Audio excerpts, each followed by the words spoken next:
Memórias de um Suicida, capítulo 7, da terceira parte, Últimos Traços. Faz precisamente 52 anos que habito o mundo astral, tendo-o atingido através da violência de um suicídio.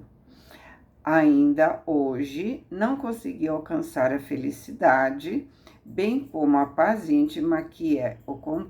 sentimento imortal dos justos e obedientes à lei. Durante tão longo tempo, tenho voluntariamente adiado o sagrado dever de renascer no plano físico-material, envolvido na armadura de um novo corpo, o que agora já me vem amargurando sobremaneira os dias, apesar de tê-lo feito desejoso de sorver ainda, junto dos nobres instrutores, o elemento educativo, capaz de, uma vez mergulhado na carne, me proteger bastante, o suficiente para me tornar vitorioso nas grandes lutas que enfrentarei rumo à reabilitação moral e espiritual. Muito aprendi durante esse meio século em que permaneci internado nessa colônia correcional que me abrigou nos dias em que eram mais ardentes as lágrimas que minha alma chorava, mais dolorosos os estiletes que feriam meu coração vacilante, mais atrozes e desanimadoras as decepções que surpreenderam o meu espírito, muros adentro do túmulo cavado pelo ato insano do suicídio.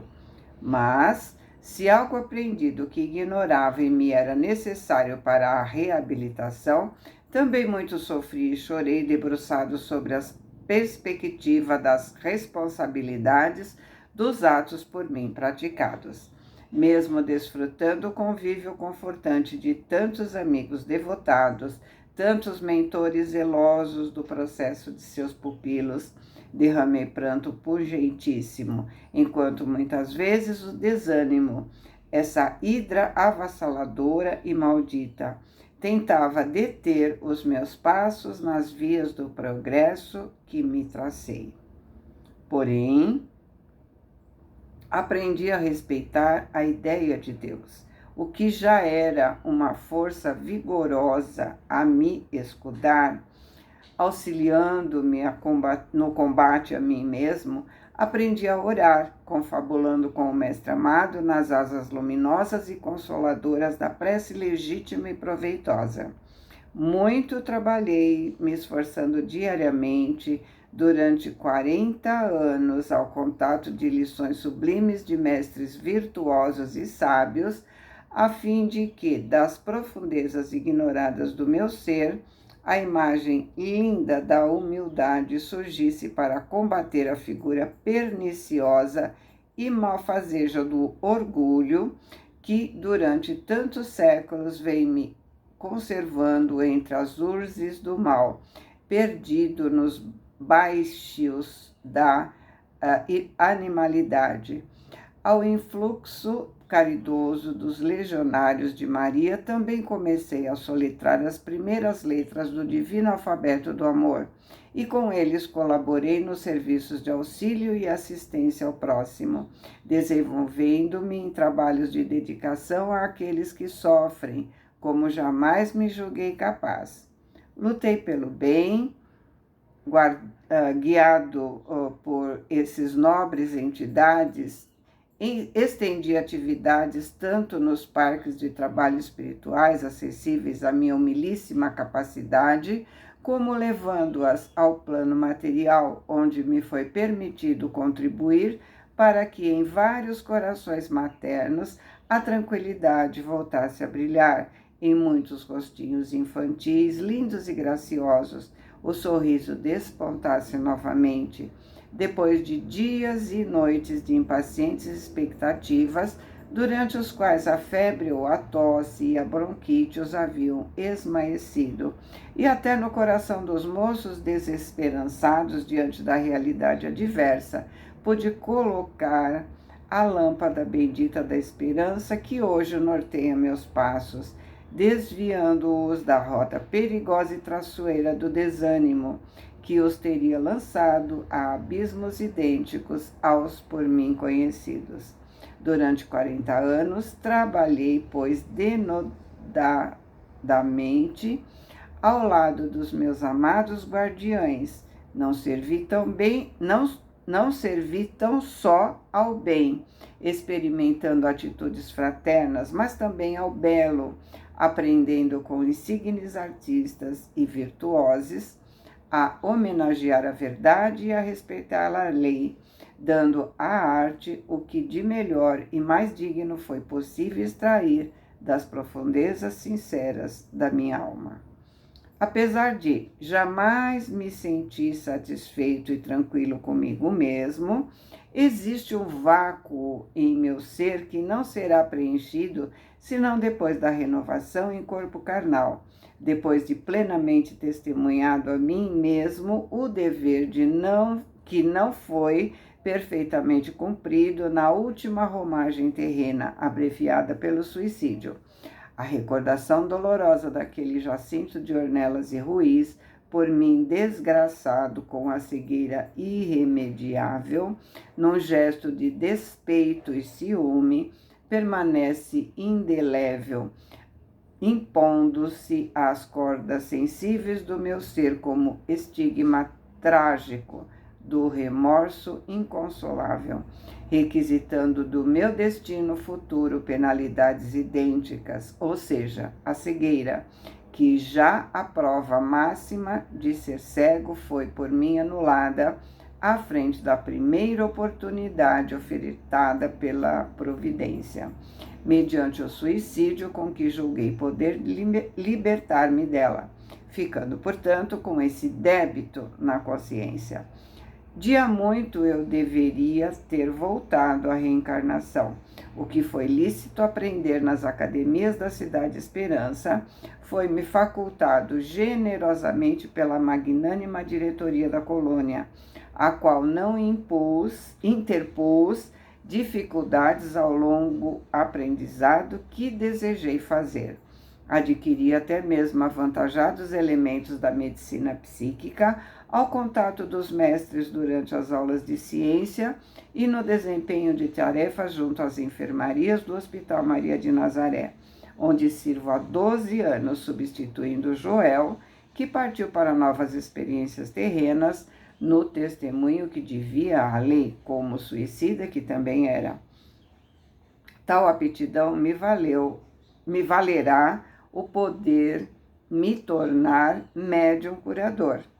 Mais tarde, quando novamente habitarei crosta do planeta onde tantas e tão graves expressões de sofrimento existem para flagelar a humanidade culposa de erros constantes. Mas me faltava o idioma fraterno do futuro, aquele penhor inestimável da humanidade e que tenderá a envolvê-la no braço unificador das raças e dos povos confraternizados para a conquista do mesmo ideal, o progresso, a harmonia, a civilização iluminada pelo amor.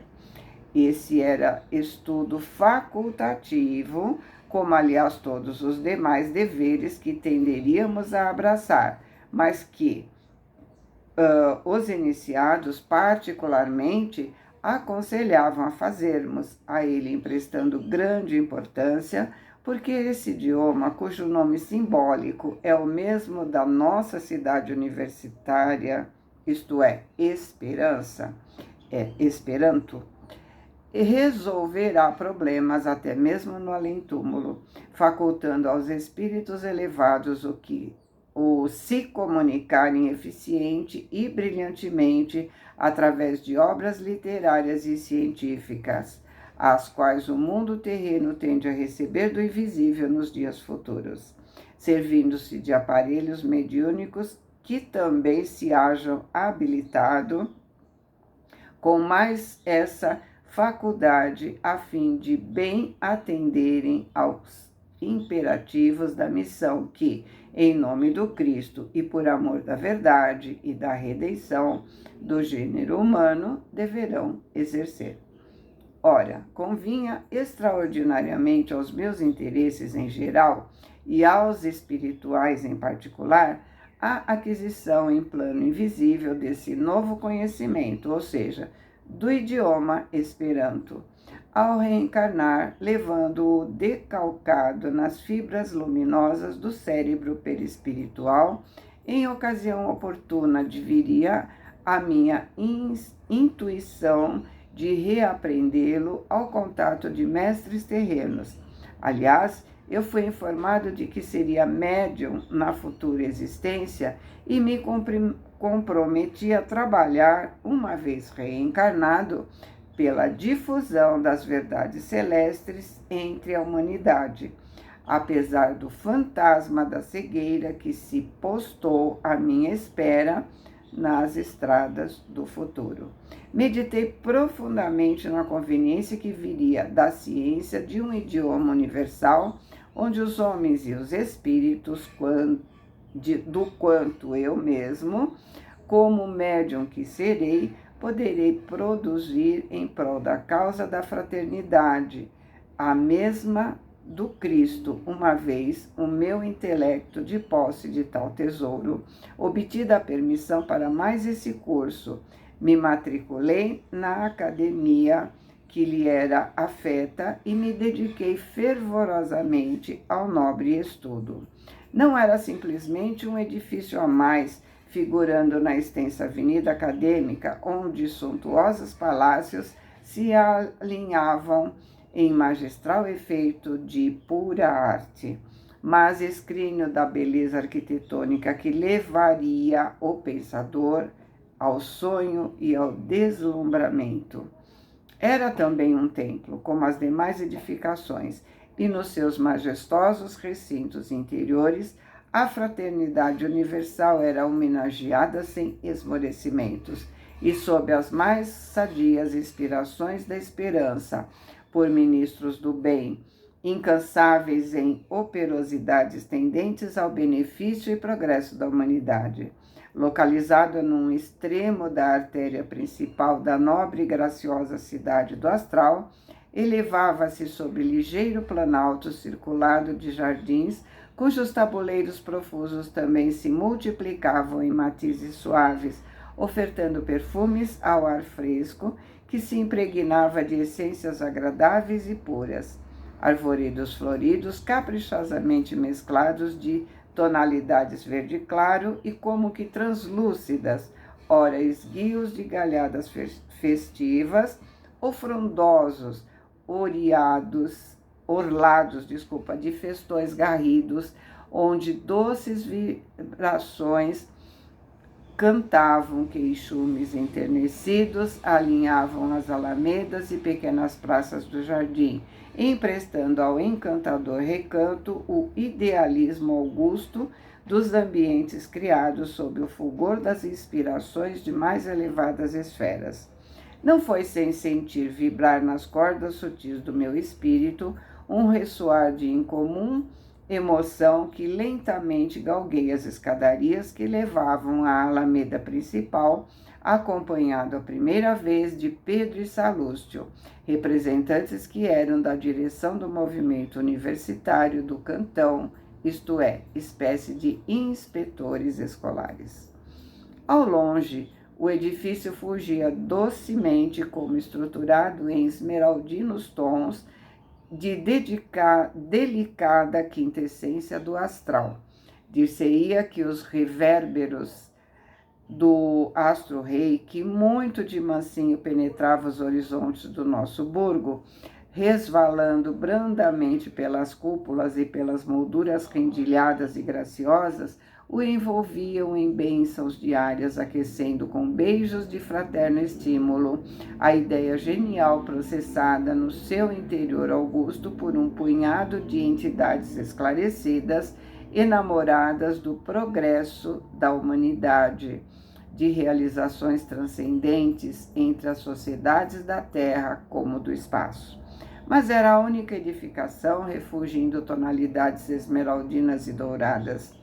em desacordo com suas congêneres, que luziam nuances azuladas e brancas. e que não obedecia ao clássico estilo hindu. Lembraria o estilo gótico, evocando mesmo certas construções famosas da Europa, como a Catedral de Colônia, com suas divisões e reentrâncias bordadas como joias de filigrana, suas torres apontando graciosamente para o alto entre cintilações que se diriam ondas transmissoras de perenes inspirações para o exterior. Os recintos interiores não decepcionavam, porque eram o que de mais belo e mais nobre pude apreciar nos interiores da Cidade Esperança. Função de catedral, com feição de catedral, com efeitos de luzes surpreendentes e um acento de arte fluídica da mais fina classe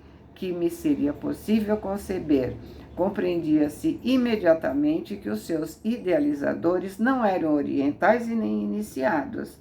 que não pertenciam à falange sob cujos cuidados nos reeducávamos e que deveria tratar-se de realização transplantada de outras falanges, como que uma embaixada especial sediada em outras regiões, mas com elevadas missões entre nós, e cuja finalidade seria, sem sombra de dúvida, também altruística. Com efeito, a uma interrogação minha, Pedro e Salúcio responderam tratar-se de uma filial da grande Universidade Esperantista do Astral, com sede em outra esfera mais elevada, a qual irradiava inspiração para suas dependências do invisível, como até da terra,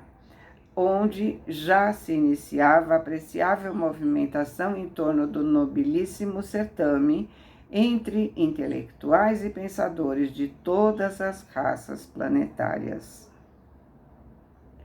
Também não era como as demais escolas do nosso burgo, dirigida por iniciados em doutrinas secretas. Seus diretores seriam neutros, na terra como além, em matéria de conhecimentos filosóficos ou crenças religiosas em geral. Seriam renovadores por excelência, idealistas, a batalharem por um melhor estado nas relações sociais, comerciais, culturais, etc., que tanto interessam à humanidade. Ali destacamos grandes vultos reformadores do passado, emprestando do seu valioso auxílio à formosa causa, alguns deles tendo vivido na terra aureolados por insuspeitáveis virtudes e com os próprios nomes registrados na história como mártires do progresso, porque trabalharam em várias etapas terrenas, nobre e heroicamente, pela melhoria da situação humana e da confraternização das sociedades. Surpreso ali, encontrei pleiades cintilantes de intelectuais de toda a Europa aderidos ao movimento, entre muitos o grande Victor Hugo, para só me referir a um representante do continente francês. Ainda e sempre genial e trabalhador, dando de suas vastas energias a ideia de difusão de um inapreciável patrimônio entre a humanidade.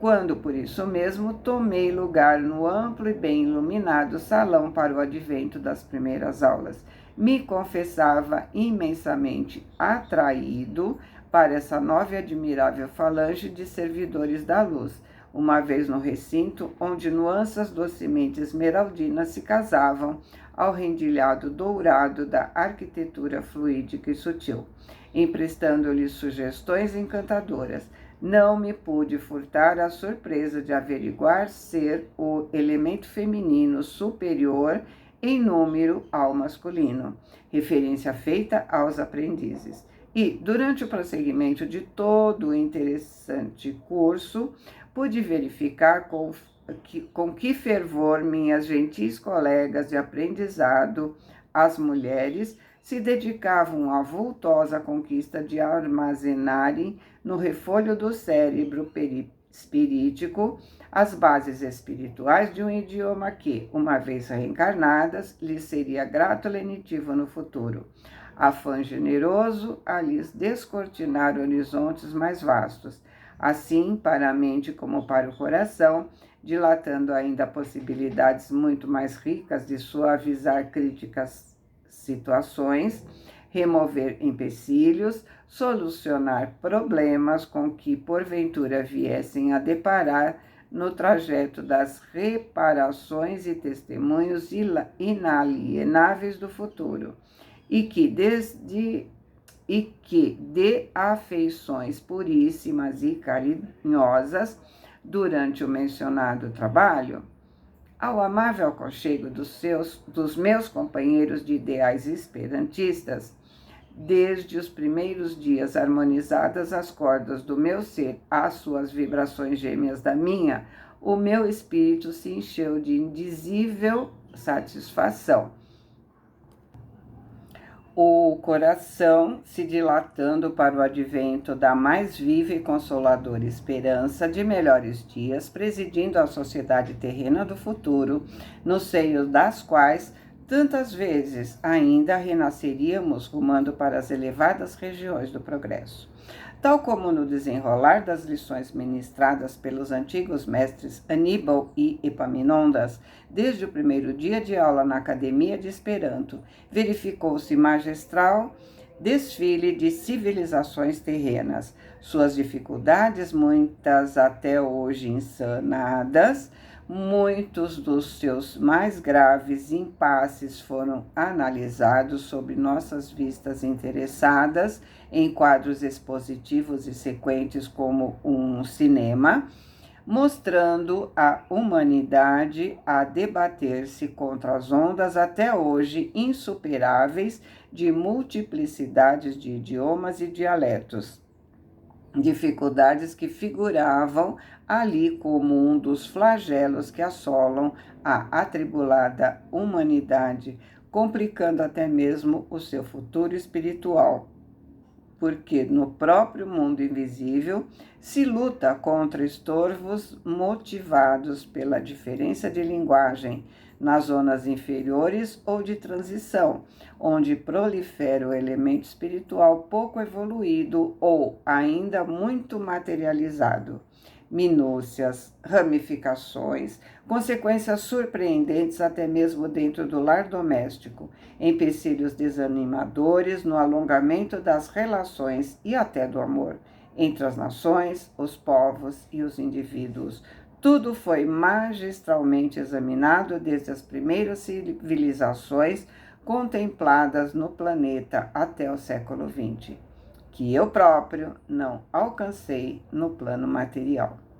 E, depois, a simplificação dos mesmos casos, a remoção das mesmas dificuldades, a aurora de um progresso franco, também alicerçado na clareza de um idioma que será patrimônio universal, da mesma forma que a fraternidade e o amor, unindo ideias, mentes, corações e esforços para um único movimento geral, uma gloriosa conquista. A difusão da cultura em geral, a aproximação dos povos para triunfo da unidade de vistas, a felicidade das criaturas.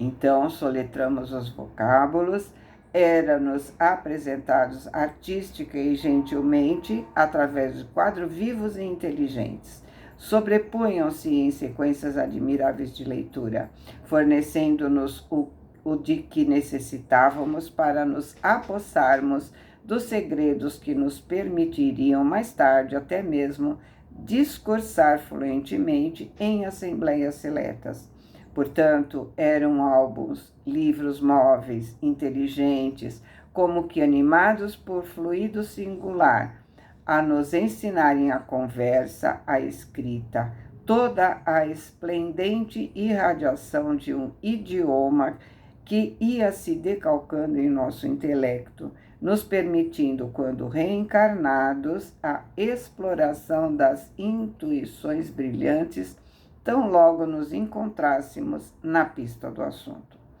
E tais eram as perspectivas que os fatos nos acenavam no cimo glorioso daquela conquista que nos sentimos triplicemente irmanados a toda a humanidade, pelos laços amoráveis da doutrina do Cristo, pelo benefício da ciência que nos iluminava o coração e pela finalidade a que nos arrastaria o exercício de um idioma que futuramente nos habilitaria a nos reconhecermos como em nossa própria casa, estivéssemos em nossa pátria ou vivendo no seio de nações situadas nas mais diferentes regiões do globo terrestre, como até no seio do mundo invisível.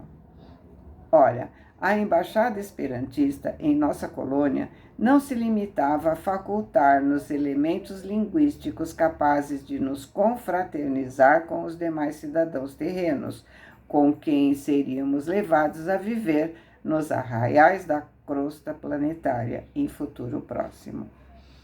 De quando em quando, das esferas mais elevadas desciam visitas de confraternização no intuito generoso de encorajarem os irmãos de ideal ainda presos nas dificuldades de antigas delinquências, verdadeiros congressos que eram. Tais visitas à nossa academia tratavam em assembleias brilhantes do interessante da causa, das atividades para a vitória do ideal, dos sacrifícios e lutas de muitos pares de novo empreendimento para a sua difusão e progresso. Era quando tínhamos ocasião de avaliar a colaboração daqueles vultos eminentes que viveram na Terra e cujos nomes a história registrou e dos quais falamos mais tarde. Grandes turmas de alunos, aprendizes do mesmo movimento e pertencentes a outras esferas, aderiam a tais congressos, piedosamente colaborando para o reconforto de seus pobres irmãos prisioneiros do suicídio. Então, eram dias festivos em Cidade Esperança, nas suntuosas praças ajardinadas que circundavam o majestoso palácio da Embaixada Esperantista, sobre tapetes de relvas cetinosas, gradativamente mescladas de miosótis azuis, de azaleias níveas e rosas, realizavam-se os jogos florais, perfeitos torneios de arte clássica, durante os quais a alma do espectador se deixava transportar ao ápice das emoções gloriosas, deslumbrada diante da majestade do belo, que então se revelava em todos os delicados e maravilhosos matizes possíveis à sua compreensão. Destacavam-se os bailados coreográficos e mesmo individuais, levados à cena por jovens e trabalhadoras esperantistas, cujas almas reeducadas à luz benfazeja da fraternidade não desdenhavam testemunhar a seus irmãos cativos do pecado o apreço e a consideração que lhes votavam, descendo das paragens luminosas e felizes em que viviam, para a visitação amistosa com que lhes concediam tréguas para as ominosas preocupações, através do refrigério das magnificentes expressões artísticas. Então, a beleza do espetáculo atingiu o indescritível, quando, deslizando graciosamente pelo relvado florido,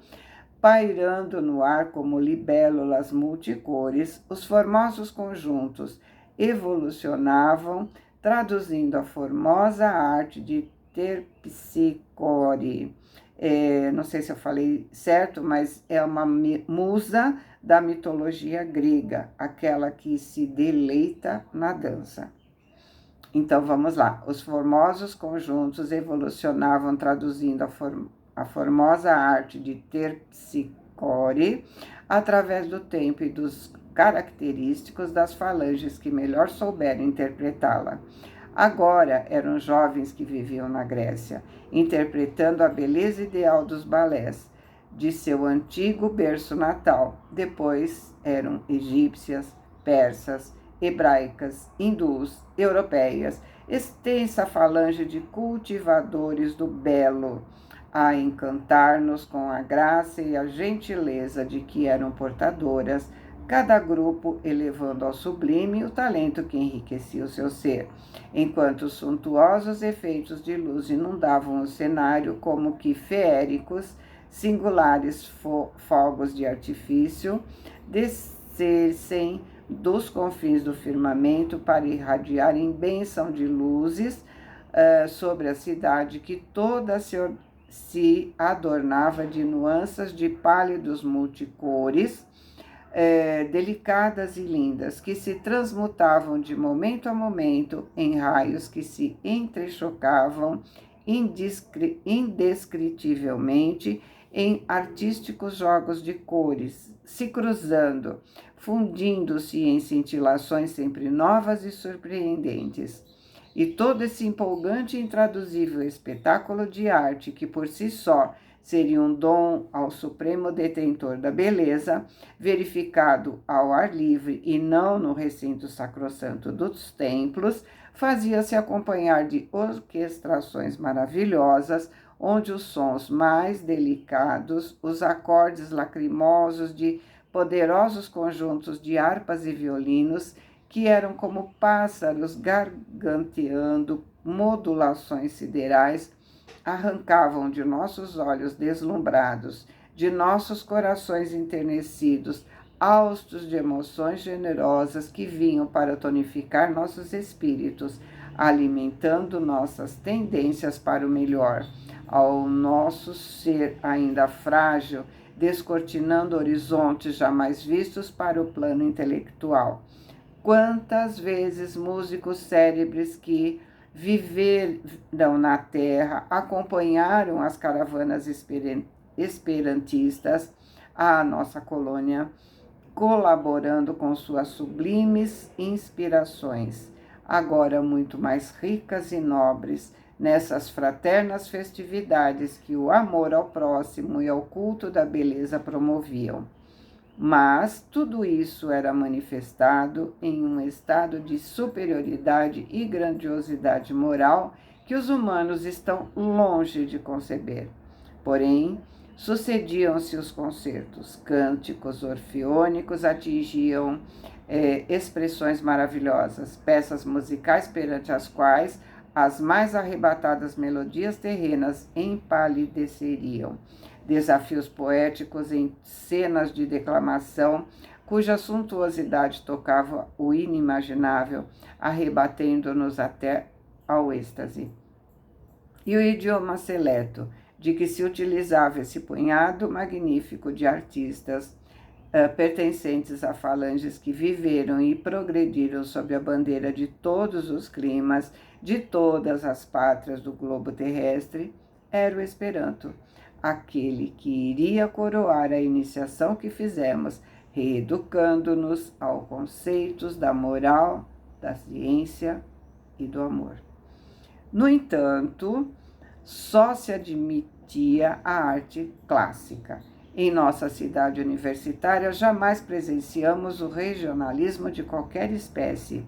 E depois que as lágrimas banhavam nossas faces, nossas almas empolgadas diante de tanto esplendor e maravilhas, nossas boas vigilantes diziam acompanhar-nos ao internato para o repouso noturno. Não se admirem, meus amigos, o que viram é apenas o início da arte no além-túmulo. Trata-se da expressão mais simples do belo, a única que suas mentalidades poderão alcançar por enquanto. Em esferas mais bem dotadas que a nossa, existe mais, muito mais. Cumpre, porém, a alma pecadora se refazer das quedas em que incorreu, virtualizando-se através da renúncia, do trabalho, do amor, a fim de merecer o gravitar para elas. O sentimento do dever leva-me a pensar seriamente na necessidade de voltar aos páramos terrestres para testemunhar o desejo de me afinar definitivamente com a ciência da verdade que acabo de ver durante o meu estágio na colônia. Não mais deverei permanecer em Cidade Esperança, a menos que pretenda agravar minhas responsabilidades com um estado de estacionamento incompatível com os códigos que acabo de estudar e aceitar. Incorreria em grave falta, dilatando por mais tempo a reparação que a mim mesmo devo, bem como a lei do sempiterno, por mim espezinhada desde muitos séculos, dos antigos companheiros e amigos que emigraram do Vale Sinistro e que do hospital ingressaram na cidade universitária. Sou eu, o único que até hoje aqui permanece, desencorajado de experimentar as próprias forças nas lutas expiatórias das arenas terrestres. Belarmino de Queiroz e Souza, o nobre amigo cuja preciosa afeição me era dos mais gratos lenitivos durante as difíceis batalhas espirituais a caminho da reabilitação, há 10 anos que partiu para as novas experiências, tendo preferido renascer no Brasil, por maior facilidade lhe oferecer ali o amparo da protetora doutrina que abraçou durante os preparatórios nas academias. Debrucei-me comovido e afetuoso sobre seu triste berço de órfão pobre, pois perdeu a mãe tuberculosa 1 ano depois do nascimento. Muitas vezes tenho sussurrado protestos de sempiterna ternura aos seus ouvidos infantis, durante as horas desoladas em que se põe a meditar, pequenino e infeliz, nos espinhos que já lhe ferem o coração. E muito tenho chorado de compaixão e tristeza em contemplando sua infância angustiosa, o braço semi-paralítico, herança inevitável do suicídio no século XIX, mirrado e enfermo, filho de tuberculosa, com idêntico futuro a aguardá-lo na maioridade. Desejei partir com ele, servir-lhe de irmão, vivendo a seu lado a fim de ampará-lo, consolá-lo, a mim mesmo reanimando ao contato de sua leal afeição. Porém, impossível fazê-lo. Seria missão de amor que não estaria ao alcance de um réprobo como eu, carente dos mesmos socorros e atenções. Na Terra, nossos destinos e situações serão diferentes. Somente mais tarde, após a vitória dos testemunhos bem suportados, nos reencontraremos aqui mesmo, a fim de reiniciarmos a marcha para o melhor. Doris Mari também se apresentou em seu favor. Desejava segui-lo no círculo familiar, pois que o amava eternamente, predispondo-se a sacrifícios por desejar suavizar suas mesmas amarguras com os desvelos de um sentimento vazado na fraternidade cristã. Porém, não lhe foi concedida a permissão para tanto, porque tal abnegação implicaria círculo de infortúnios sucessivos e Doris possui méritos, tem direitos e compensações concedidas pela lei no panorama social terreno, por ter vindo de uma existência em que palmilhou ásperas trilhas de amarguras bem suportadas ao lado de um esposo incompreensível e brutal, trilha que o suicídio de Joel infelicitou ainda mais. Agora seus guias não aconselharam novos sacrifícios pelo filho nos testemunhos que seria chamado a fazer, e nem por Belarmino, que idêntico desgosto causou a sua velha e dedicada mãe. Eu vou parar por aqui porque não vai caber tudo.